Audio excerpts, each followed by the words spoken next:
The Adventures of Sherlock Holmes by Sir Arthur Conan Doyle.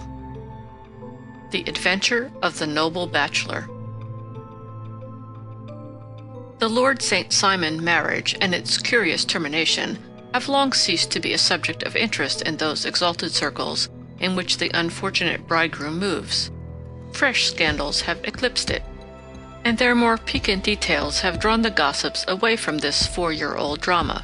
As I have reason to believe, however, that the full facts have never been revealed to the general public, and as my friend Sherlock Holmes had a considerable share in clearing the matter up, I feel that no memoir of him would be complete without some little sketch of this remarkable episode. It was a few weeks before my own marriage, during the days when I was still sharing rooms with Holmes in Baker Street, that he came home from an afternoon stroll to find a letter on the table waiting for him. I had remained indoors all day, for the weather had taken a sudden turn to rain, with high autumnal winds, and the Jezail bullet which I had brought back in one of my limbs as a relic of my Afghan campaign throbbed with dull persistence. With my body in one easy chair and my legs upon another, I had surrounded myself with a cloud of newspapers until at last, saturated with the news of the day, I tossed them all aside and lay listless, watching the huge crest and monogram upon the envelope upon the table, and wondering lazily who my friend's noble correspondent could be. "Here is a very fashionable epistle," I remarked as he entered. "Your morning letters, if I remember right, were from a fishmonger and a tide-waiter." "Yes, my correspondence has certainly the charm of variety," he answered, smiling, "and the humbler are usually more interesting. This looks like one of those unwelcome social summonses which call upon a man either to be bored or to lie." He broke the seal and glanced over the contents. "Oh, come, it may prove to be something of interest after all. Not social, then?" "No, distinctly professional. And from a noble client, one of the highest in England. My dear fellow, I congratulate you. I assure you, Watson, without affectation, that the status of my client is a matter of less moment to me than the interest of his case. It is just possible, however, that that also may not be wanting in this new investigation. You have been reading the papers diligently of late, have you not?" "It looks like it," said I ruefully, pointing to a huge bundle in the corner. "I have had nothing else to do." "It is fortunate, for you will perhaps be able to post me up. I read nothing except the criminal news and the agony column. The latter is always instructive. But if you have followed recent events so closely, you must have read about Lord St. Simon and his wedding?" "Oh yes, with the deepest interest." "That is well. The letter which I hold in my hand is from Lord St. Simon. I will read it to you, and in return you must turn over these papers and let me have whatever bears upon the matter. This is what he says. "My dear Mr. Sherlock Holmes, Lord Backwater tells me that I may place implicit reliance upon your judgment and discretion. I have determined, therefore, to call upon you and to consult you in reference to the very painful event which has occurred in connection with my wedding. Mr. Lestrade of Scotland Yard is acting already in the matter, but he assures me that he sees no objection to your cooperation, and that he even thinks that it might be of some assistance. I will call at 4 o'clock in the afternoon, and should you have any other engagement at that time, I hope that you will postpone it, as this is a matter of paramount importance. Yours faithfully, St. Simon." It is dated from Grosvenor Mansions, written with a quill pen, and the noble lord has had the misfortune to get a smear of ink upon the outer side of his right little finger, remarked Holmes as he folded up the epistle. "He says 4 o'clock. It is 3 now. He will be here in an hour. Then I have just time, with your assistance, to get clear upon the subject. Turn over those papers and arrange the extracts in their order of time, while I take a glance as to who our client is." He picked a red-covered volume from a line of books of reference beside the mantelpiece. "Here he is," said he, sitting down and flattening it out upon his knee. "Lord Robert Walsingham de Vere St. Simon, second son of the Duke of Balmoral. Arms, azure, 3 caltrops in chief over a fess sable, born in 1846. He's 41 years of age, which is mature for marriage. was Under-Secretary for the Colonies in a late administration. The Duke, his father, was at one time Secretary for Foreign Affairs. They inherit Plantagenet blood by direct descent, and Tudor on the distaff side. Ha! Well, there is nothing very instructive in all this. I think that I must turn to you, Watson, for something more solid. I have very little difficulty in finding what I want, said I, for the facts are quite recent, and the matter struck me as remarkable. I feared to refer them to you, however, as I knew that you had an inquiry on hand, and that you disliked the intrusion of other matters. Oh, you mean the little problem of the Grosvenor Square furniture van. That is quite cleared up now, though, indeed, it was obvious from the first. Pray, give me the results of your newspaper selections. Here is the first notice which I can find. It is in the personal column of the Morning Post, and dates, as you see, some weeks back. A marriage has been arranged, it says, and will, if rumor is correct, very shortly take place, between Lord Robert St. Simon, second son of the Duke of Balmoral, and Miss Hattie Doran, the only daughter of Aloysius Doran, Esquire, of San Francisco, California, USA. That is all. Terse and to the point, remarked Holmes, stretching his long, thin legs towards the fire. There was a paragraph amplifying this in one of the society papers of the same week. Ah, here it is. There will soon be a call for protection in the marriage market, for the present free trade principle appears to tell heavily against our home product. One by one, the management of the noble houses of Great Britain is passing into the hands of our fair cousins from across the Atlantic. An important addition has been made during the last week to the list of the prizes which have been borne away by these charming invaders. Lord St. Simon, who has shown himself for over 20 years proof against the little god's arrows, has now definitely announced his approaching marriage with Miss Hattie Doran, the fascinating daughter of a California millionaire. Miss Doran, whose graceful figure and striking face attracted much attention at the Westbury House festivities, is an only child, and it is currently reported that her dowry will run to considerably over the 6 figures, with expectancies for the future.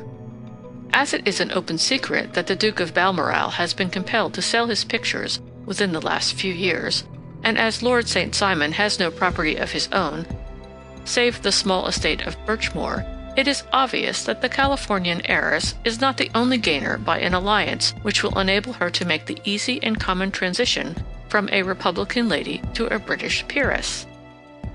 Anything else? asked Holmes, yawning. Oh yes, plenty. Then there is another note in the Morning Post to say that the marriage would be an absolutely quiet one, that it would be at St. George's, Hanover Square, that only a half a dozen intimate friends would be invited, and that the party would return to the furnished house at Lancaster Gate, which has been taken by Mr. Aloysius Doran. 2 days later, that is, on Wednesday last, there is a curt announcement that the wedding had taken place, and that the honeymoon would be passed at Lord Backwater's place near Petersfield. Those are all the notices which appeared before the disappearance of the bride. Before the what? asked Holmes with a start. The vanishing of the lady. When did she vanish, then? At the wedding breakfast. Indeed. This is more interesting than it promised to be. Quite dramatic, in fact. Yes, it struck me as being a little out of the common. They often vanish before the ceremony, and occasionally during the honeymoon, but I cannot call to mind anything quite so prompt as this. Pray, let me have the details. I warn you that they are very incomplete. Perhaps we may make them less so. Such as they are set forth in a single article of a morning paper of yesterday, which I will read to you. It is headed, Singular Occurrence at a Fashionable Wedding. The family of Lord Robert St. Simon has been thrown into the greatest consternation by the strange and painful episodes which have taken place in connection with his wedding. The ceremony, as shortly announced in the papers of yesterday, occurred on the previous morning, but it is only now that it has been possible to confirm the strange rumors which have been so persistently floating about. In spite of the attempts of the friends to hush the matter up, so much public attention has now been drawn to it that no good purpose can be served by affecting to disregard what is a common subject for conversation. The ceremony, which was performed at St. George's, Hanover Square, was a very quiet one, no one being present save the father of the bride, Mr. Aloysius Doran, the Duchess of Balmoral, Lord Backwater, Lord Eustace and Lady Clara St. Simon, the younger brother and sister of the bridegroom, and Lady Alicia Whittington. The whole party proceeded afterwards to the house of Mr. Aloysius Doran at Lancaster Gate, where breakfast had been prepared. It appears that some little trouble was caused by a woman, whose name has not been ascertained, who endeavored to force her way into the house after the bridal party, alleging that she had some claim upon Lord St. Simon. It was only after a painful and prolonged scene that she was ejected by the butler and the footman. The bride, who had fortunately entered the house before this unpleasant interruption, had sat down to breakfast with the rest, when she complained of a sudden indisposition and retired to her room. Her prolonged absence having caused some comment, her father followed her, but learned from her maid that she had only come up to her chamber for an instant, caught up an ulster and bonnet, and hurried down to the passage. One of the footmen declared that he had seen a lady leave the house thus apparelled, but had refused to credit that it was his mistress, believing her to be with the company.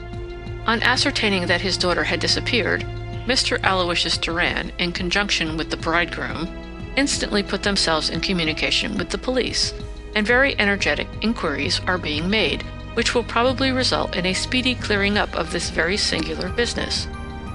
Up to a late hour last night, however, nothing had transpired as to the whereabouts of the missing lady. There are rumors of foul play in the matter, and it is said that the police have caused the arrest of the woman who had caused the original disturbance, in the belief that, from jealousy or some other motive, she may have been concerned in the strange disappearance of the bride. And is that all? Only one little item in another of the morning papers, but it is a suggestive one, and it is that Miss Flora Millar, the lady who had caused the disturbance, has actually been arrested. It appears that she was formerly a danseuse at the Allegro, and that she has known the bridegroom for some years. There are no further particulars, and the whole case is in your hands now, so far as it has been set forth in the public press. And an exceedingly interesting case it appears to be. I would not have missed it for worlds. But there is a ring at the bell, Watson, and as the clock makes it a few minutes after 4, I have no doubt that this will prove to be our noble client. Do not dream of going, Watson, for I very much prefer having a witness, if only as a check to my own memory. Lord Robert St. Simon, announced our page boy, throwing open the door. A gentleman entered with a pleasant, cultured face, high-nosed and pale, with something perhaps of petulance about the mouth, and with the steady, well-opened eye of a man whose pleasant lot it had ever been to command and to be obeyed. His manner was brisk, and yet his general appearance gave an undue impression of age, for he had a slight forward stoop and a little bend of the knees as he walked. His hair, too, as he swept off his very curly brimmed hat, was grizzled round the edges and thin upon the top. As to his dress, it was careful to the verge of foppishness, with high collar, black frock coat, white waistcoat, yellow gloves, patent leather shoes, and light-colored gaiters. He advanced slowly into the room, turning his head from left to right, and swinging in his right hand the cord which held his golden eyeglasses. "Good day, Lord St. Simon," said Holmes, rising and bowing. "Pray, take the basket chair. This is my friend and colleague, Dr. Watson.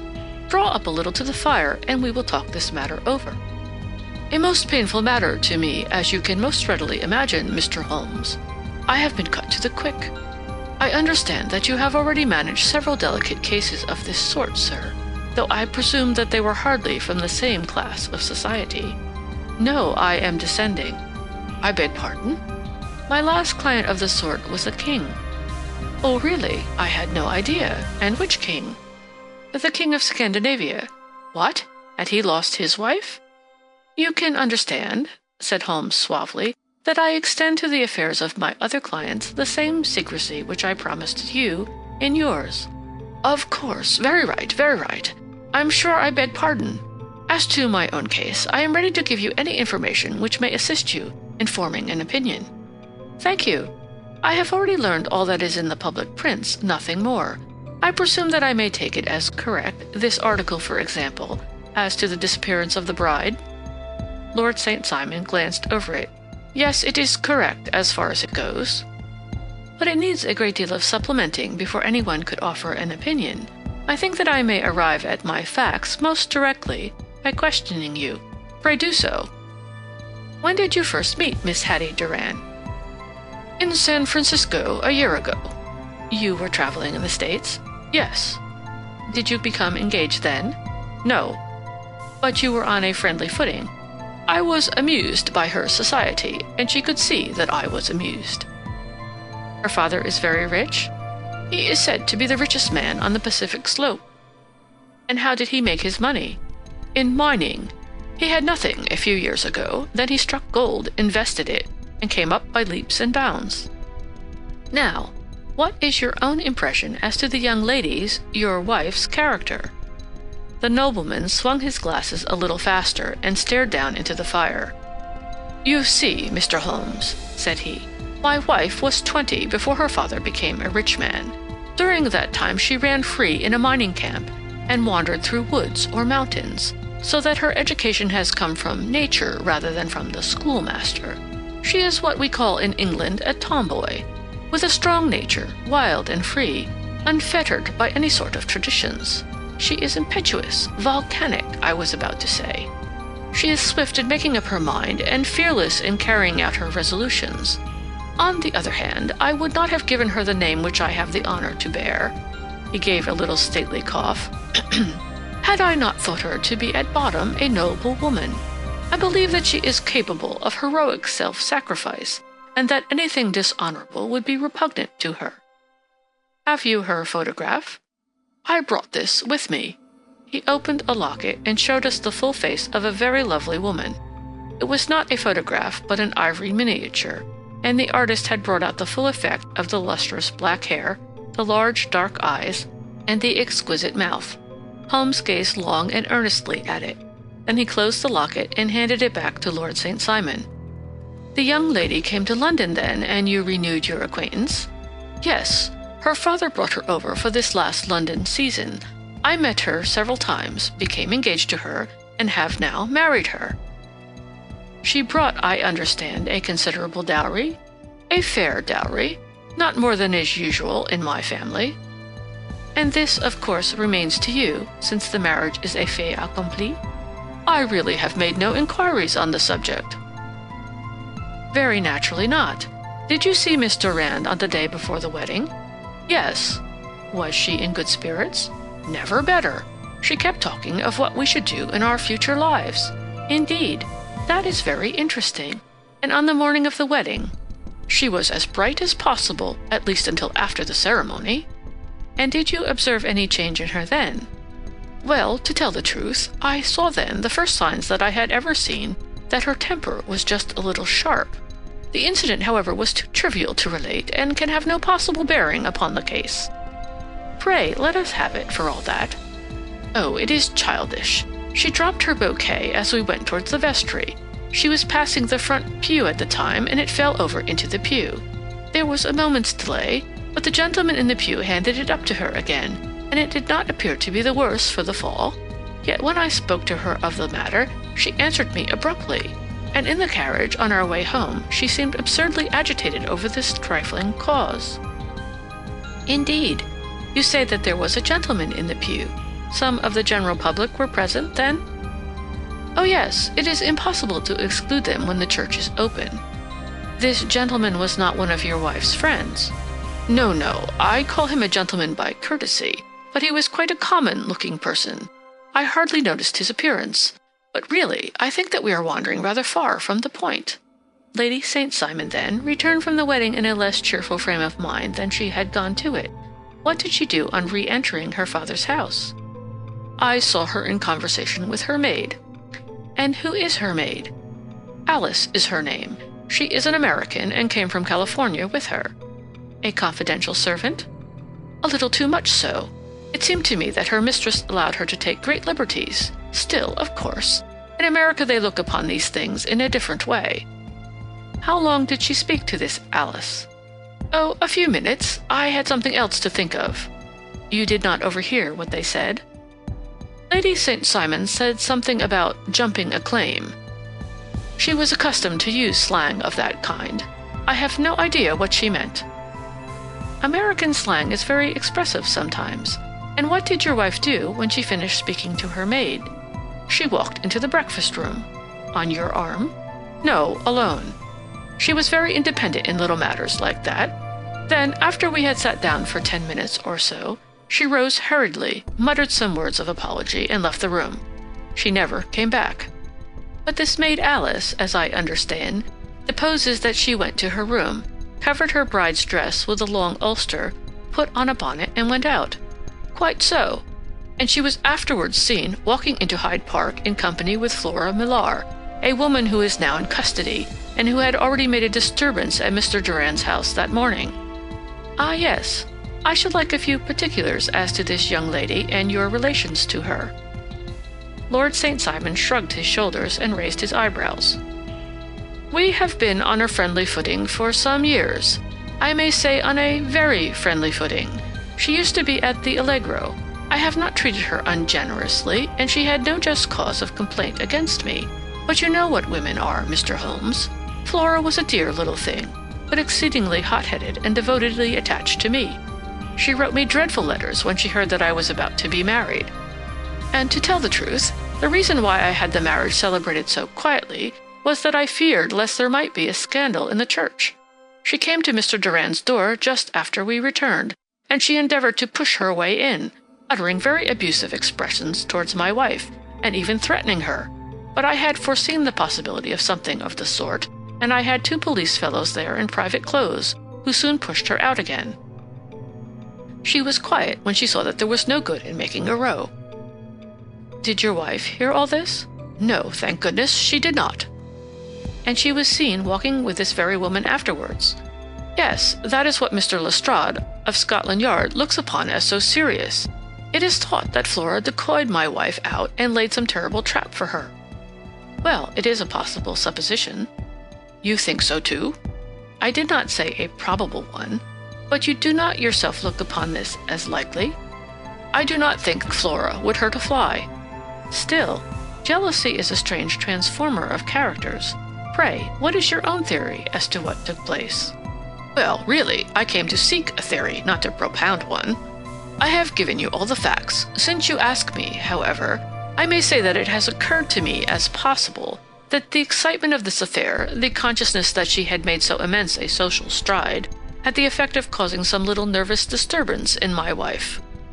In short, that she had become suddenly deranged? Well, really, when I consider that she has turned her back, I will not say upon me, but upon so much that many have aspired to without success, I can hardly explain it in any other fashion. Well, certainly that is also a conceivable hypothesis, said Holmes, smiling. And now, Lord St. Simon, I think that I have nearly all my data. May I ask whether you were seated at the breakfast table so that you could see out of the window?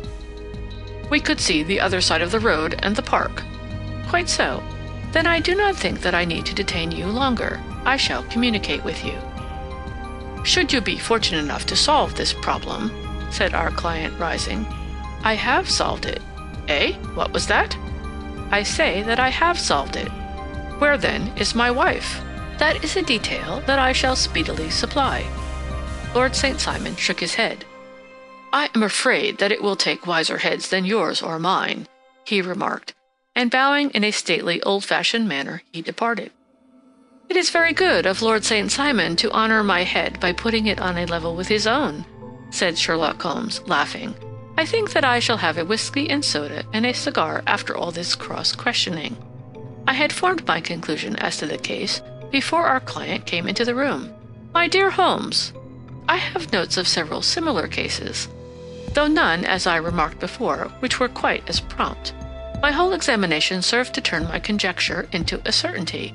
Circumstantial evidence is occasionally very convincing, as when you find a trout in the milk, to quote Thoreau's example. But I have heard all that you have heard, without, however, the knowledge of pre-existing cases which serves me so well. There was a parallel instance in Aberdeen some years back, and something on very much the same lines at Munich the year after the Franco-Prussian War. It is one of these cases, but hullo, here is Lestrade. Good afternoon, Lestrade. You will find an extra tumbler upon the sideboard, and there are cigars in the box. The official detective was attired in a pea-jacket and cravat, which gave him a decidedly nautical appearance, and he carried a black canvas bag in his hand. With a short greeting, he seated himself and lit the cigar which had been offered to him.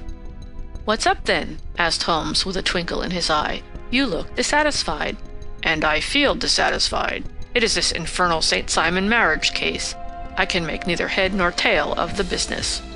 "Really, you surprise me." "Who ever heard of such a mixed affair? Every clue seems to slip through my fingers. I've been at work upon it all day." "And very wet it seems to have made you," said Holmes, laying his hand upon the arm of the pea-jacket. "Yes, I've been dragging the Serpentine." "In heaven's name, what for?" "In search of the body of Lady St. Simon." Sherlock Holmes leaned back in his chair and laughed heartily. "Have you dragged the basin of Trafalgar Square fountain?" he asked. "Why, what do you mean?" "Because you have just as good a chance of finding this lady in the one as in the other." Lestrade shot an angry glance at my companion. "I suppose you know all about it," he snarled. "Well, I have only just heard the facts, but my mind is made up." "Oh, indeed. Then you think that the Serpentine plays no part in the matter?" "I think it very unlikely." "Then perhaps you will kindly explain how it is that we found this in it." He opened his bag as he spoke and tumbled onto the floor a wedding dress of watered silk, a pair of white satin shoes, and a bride's wreath and veil, all discolored and soaked in water. "There," said he, putting a new wedding ring upon the top of the pile. "There is a little nut for you to crack, Master Holmes." "Oh, indeed," said my friend, blowing blue rings into the air. "You dragged them from the Serpentine?" "No, they were found floating near the margin by a park keeper. They have been identified as her clothes, and it seemed to me that if the clothes were there, the body would not be far off." "By the same brilliant reasoning, every man's body is to be found in the neighborhood of his wardrobe. And pray, what did you hope to arrive at through this?" "At some evidence implicating Flora Millar in the disappearance." "I am afraid that you will find it difficult."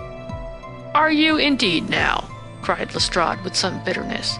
"I am afraid, Holmes, that you are not very practical with your deductions and your inferences. You have made 2 blunders in as many minutes. This dress does implicate Miss Flora Millar." "And how?" "In the dress is a pocket. In the pocket is a card case. In the card case is a note. And here is the very note." He slapped it down upon the table in front of him. "Listen to this. 'You will see me when all is ready. Come at once. F.H.M.' Now, my theory all along has been that Lady St. Simon was decoyed away by Flora Millar, and that she, with confederates, no doubt, was responsible for her disappearance. Here, signed with her initials, is the very note which was no doubt quietly slipped into her hand at the door, and which lured her within their reach."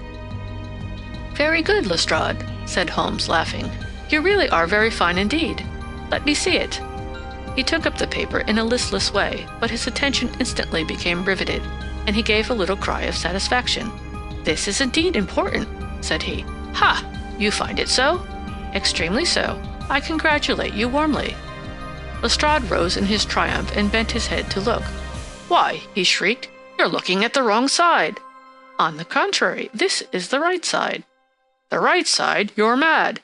Here is the note written in pencil, over here." "And over here is what appears to be the fragment of a hotel bill, which interests me deeply." "There's nothing in it. I looked at it before," said Lestrade. "October 4th. Rooms, 8 shillings. Breakfast, 2 shillings, 6 pence. Cocktail, 1 shilling. Lunch, 2 shillings, 6 pence. Glass sherry, 8 pence. I see nothing in that."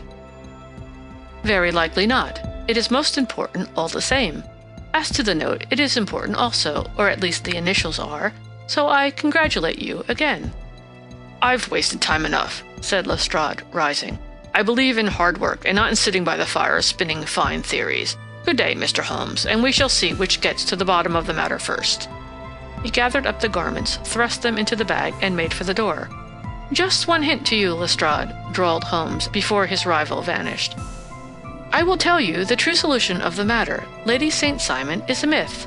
There is not, and there never has been, any such person." Lestrade looked sadly at my companion. Then he turned to me, tapped his forehead 3 times, shook his head solemnly, and hurried away. He had hardly shut the door behind him when Holmes rose to put on his overcoat. "There is something in what the fellow says about outdoor work," he remarked, "so I think, Watson, that I must leave you to your papers for a little." It was after 5 o'clock when Sherlock Holmes left me, but I had no time to be lonely, for within an hour there arrived a confectioner's man with a very large flat box. This he unpacked with the help of a youth, whom he had brought with him, and presently, to my very great astonishment, a quite Epicurean little cold supper began to be laid out upon our humble lodging-house mahogany. There were a couple of brace of cold woodcock, a pheasant, a pâté de foie gras pie, with a group of ancient and cobwebby bottles. Having laid out all these luxuries, my two visitors vanished away like the genii of the Arabian Nights, with no explanation save that the things had been paid for and were ordered to this address. Just before 9 o'clock, Sherlock Holmes stepped briskly into the room. His features were gravely set, but there was a light in his eye which made me think that he had not been disappointed in his conclusions. "They have laid the supper, then," he said, rubbing his hands. "You seem to expect company. They have laid for 5. Yes, I fancy we may have some company dropping in," said he. "I am surprised that Lord St. Simon has not already arrived. Ha! I fancy that I hear his step now upon the stairs." It was indeed our visitor of the afternoon who came bustling in, dangling his glasses more vigorously than ever, and with a very perturbed expression upon his aristocratic features. "My messenger reached you, then?" asked Holmes. "Yes, and I confess that the contents startled me beyond measure. Have you good authority for what you say?" "The best possible." Lord St. Simon sank into a chair and passed his hand over his forehead. "What will the Duke say," he murmured, "when he hears that one of the family has been subjected to such humiliation?" "It is the purest accident. I cannot allow that there is any humiliation." "Ah, you look on these things from another standpoint." "I fail to see that anyone is to blame. I can hardly see how the lady could have acted otherwise, though her abrupt method of doing it was undoubtedly to be regretted. Having no mother, she had no one to advise her at such a crisis." "It was a slight, sir, a public slight," said Lord St. Simon, tapping his fingers upon the table. "You must make allowance for this poor girl, placed in so unprecedented a position." "I will make no allowance. I am very angry indeed, and I have been shamefully used." "I think that I heard a ring," said Holmes. "Yes, there are steps on the landing. If I cannot persuade you to take a lenient view of the matter, Lord St. Simon, I have brought an advocate here who may be more successful." He opened the door and ushered in a lady and gentleman. "Lord St. Simon," said he, "allow me to introduce you to Mr. and Mrs. Francis Hay Moulton. The lady, I think, you have already met." At the sight of these newcomers, our client sprung from his seat and stood very erect, with his eyes cast down and his hand thrust into the breast of his frock-coat, a picture of offended dignity. The lady had taken a quick step forward and held out her hand to him, but he still refused to raise his eyes. It was as well for his resolution, perhaps, for her pleading face was one which it was hard to resist. "You're angry, Robert," said she. "Well, I guess you have every cause to be." "Pray make no apology to me," said Lord St. Simon bitterly. "Oh yes, I know that I have treated you real bad, and that I should have spoken to you before I went, but I was kind of rattled, and from the time when I saw Frank here again, I just didn't know what I was doing or saying. I only wonder I didn't fall down and do a faint right there before the altar." "Perhaps, Mrs. Moulton, you would like my friend and me to leave the room while you explain this matter?" "If I may give an opinion," remarked the strange gentleman, "we've had just a little too much secrecy over this business already. For my part, I should like all Europe and America to hear the rights of it." He was a small, wiry, sunburnt man, clean-shaven, with a sharp face and alert manner. "Then I'll tell our story right away," said the lady. "Frank here and I met in '84 in McGuire's camp near the Rockies, where Pa was working a claim. We were engaged to each other, Frank and I. But then one day Father struck a rich pocket and made a pile, while poor Frank there had a claim that petered out and came to nothing. The richer Pa grew, the poorer was Frank. So at last Pa wouldn't hear of our engagement lasting any longer, and he took me away to Frisco. Frank wouldn't throw up his hand, though, so he followed me there, and he saw me without Pa knowing anything about it. It would have only made him mad to know, so we just fixed it all up for ourselves. Frank said that he would go and make his pile too, and never come back to claim me until he had as much as Pa. So then I promised to wait for him to the end of time, and pledged myself not to marry anyone else while he lived. "Why shouldn't we be married right away then?" said he, "and then I will feel sure of you, and I won't claim to be your husband till I come back." Well, we talked it over, and he had fixed it all up so nicely, with a clergyman all ready and waiting, that we just did it right there, and then Frank went off to seek his fortune, and I went back to Pa. The next I heard of Frank was that he was in Montana, and then he went prospecting in Arizona, and then I heard of him from New Mexico. After that came a long newspaper story about how a miners' camp had been attacked by Apache Indians, and there was my Frank's name among the killed. I fainted dead away, and I was very sick for months after. Pa thought I had a decline, and took me to half the doctors in Frisco. Not a word of news came for a year and more, so that I never doubted that Frank was really dead. Then Lord St. Simon came to Frisco, and we came to London, and a marriage was arranged, and Pa was very pleased. But I felt all the time that no man on this earth would ever take the place in my heart that had been given to my poor Frank. Still, if I had married Lord St. Simon, of course I'd have done my duty by him. We can't command our love, but we can our actions. I went to the altar with him with the intention to make him just as good a wife as it was in me to be. But you may imagine what I felt when, just as I came to the altar rails, I glanced back and saw Frank standing and looking at me out of the first pew. I thought it was his ghost at first, but when I looked again, there he was still, with a kind of question in his eyes, as if to ask me whether I were glad or sorry to see him. I wonder I didn't drop. I know that everything was turning round, and the words of the clergyman were just like the buzz of a bee in my ear. I didn't know what to do. Should I stop the service and make a scene in the church? I glanced at him again, and he seemed to know what I was thinking, for he raised his finger to his lips to tell me to be still. Then I saw him scribble on a piece of paper, and I knew that he was writing me a note. As I passed his pew on the way out, I dropped my bouquet over to him, and he slipped the note into my hand when he returned me the flowers. It was only a line, asking me to join him when he made the sign to me to do so. Of course, I never doubted for a moment that my first duty was now to him, and I determined to do just whatever he might direct. When I got back, I told my maid, who had known him in California and had always been his friend. I ordered her to say nothing, but to get a few things packed and my ulster ready. I know I ought to have spoken to Lord St. Simon, but it was dreadful hard before his mother and all those great people. I just made up my mind to run away and explain afterwards. I hadn't been at the table 10 minutes before I saw Frank out of the window at the other side of the road.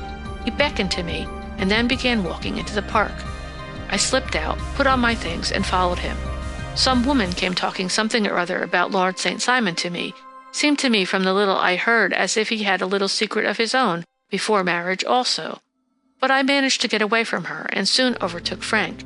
We got into a cab together, and away we drove to some lodgings he had taken in Gordon Square, and that was my true wedding after all those years of waiting. Frank had been a prisoner among the Apaches, had escaped, come to Frisco, found that I had given him up for dead and had gone to England, followed me there, and had come upon me at last on the very morning of my second wedding. "I saw it in a paper," explained the American. "It gave the name and the church, but not where the lady lived." Then we had a talk as to what we should do, and Frank was all for openness, but I was so ashamed of it all that I felt as if I should like to vanish away and never see any of them again, just sending a line to Pa, perhaps, to show him that I was alive. It was awful to me to think of all those lords and ladies sitting round that breakfast table and waiting for me to come back. So Frank took my wedding clothes and things and made a bundle of them so that I should not be traced, and dropped them away somewhere where no one could find them. It is likely that we should have gone on to Paris tomorrow, only that this good gentleman, Mr. Holmes, came round to us this evening, though how he found us is more than I can think, and he showed us very clearly and kindly that I was wrong, and that Frank was right, and that we should be putting ourselves in the wrong, if we were so secret. Then he offered to give us a chance of talking to Lord St. Simon alone, and so we came right way around to his rooms at once. Now, Robert, you have heard it all, and I am very sorry if I have given you pain, and I hope that you do not think very meanly of me." Lord St. Simon had by no means relaxed his rigid attitude, but had listened with a frowning brow and a compressed lip to this long narrative. "Excuse me," he said, "but it is not my custom to discuss my most intimate personal affairs in this public manner." "Then you won't forgive me? You won't shake hands before I go?" "Oh, certainly, if it would give you any pleasure." He put out his hand and coldly grasped that which she extended to him. "I had hoped," suggested Holmes, "that you would have joined us in a friendly supper." "I think that there you ask a little too much," responded his lordship. "I may be forced to acquiesce in these recent developments, but I can hardly be expected to make merry over them. I think that with your permission I will now wish you all a very good night." He included us all in a sweeping bow and stalked out of the room. "Then I trust that you at least will honor me with your company," said Sherlock Holmes. "It is always a joy to meet an American, Mr. Moulton, for I am one of those who believe that the folly of a monarch and the blundering of a minister in far-gone years will not prevent our children from being some day citizens of the same world-wide country under a flag which shall be a quartering of the Union Jack with the Stars and Stripes." "The case has been an interesting one," remarked Holmes when our visitors had left us, "because it serves to show very clearly how simple the explanation may be of an affair which at first sight seems to be almost inexplicable. Nothing could be more natural than the sequence of events as narrated by this lady, and nothing stranger than the result when viewed, for instance, by Mr. Lestrade of Scotland Yard." "You were not yourself at fault at all, then?" "From the first, two facts were very obvious to me. The one, that the lady had been quite willing to undergo the wedding ceremony. The other, that she had repented of it within a few minutes of returning home. Obviously, something had occurred during the morning, then, to cause her to change her mind. What could that something be? She could not have spoken to anyone when she was out, for she had been in the company of the bridegroom. Had she seen someone, then? If she had, it must be someone from America, because she had spent so short a time in this country that she could hardly have allowed anyone to acquire so deep an influence over her that the mere sight of him would induce her to change her plans so completely. You see, we have already arrived, by a process of exclusion, at the idea that she might have seen an American. Then who could this American be, and why should he possess so much influence over her? It might be a lover. It might be a husband. Her young womanhood had, I knew, been spent in rough scenes and under strange conditions. So far I had got before I ever heard Lord St. Simon's narrative, when he told us of a man in a pew, of the change in the bride's manner, of so transparent a device for obtaining a note as the dropping of a bouquet, of her resort to her confidential maid, and of her very significant allusion to claim-jumping, which in miners' parlance means taking possession of that which another person has a prior claim to. The whole situation became absolutely clear. She had gone off with a man, and the man was either a lover or was a previous husband, the chances being in favor of the latter. And how in the world did you find them? It might have been difficult, but friend Lestrade held information in his hands the value of which he did not himself know. The initials were, of course, of the highest importance, but more valuable still was it to know that within a week he had settled his bill at one of the most select London hotels. How did you deduce the select? By the select prices. 8 shillings for a bed and 8 pence for a glass of sherry pointed to one of the most expensive hotels. There are not many in London which charge at that rate. In the second one, which I visited in Northumberton Avenue, I learned by an inspection of the book that Francis H. Moulton, an American gentleman, had left only the day before, and on looking over the entries against him, I came upon the very items which I had seen in the duplicate bill.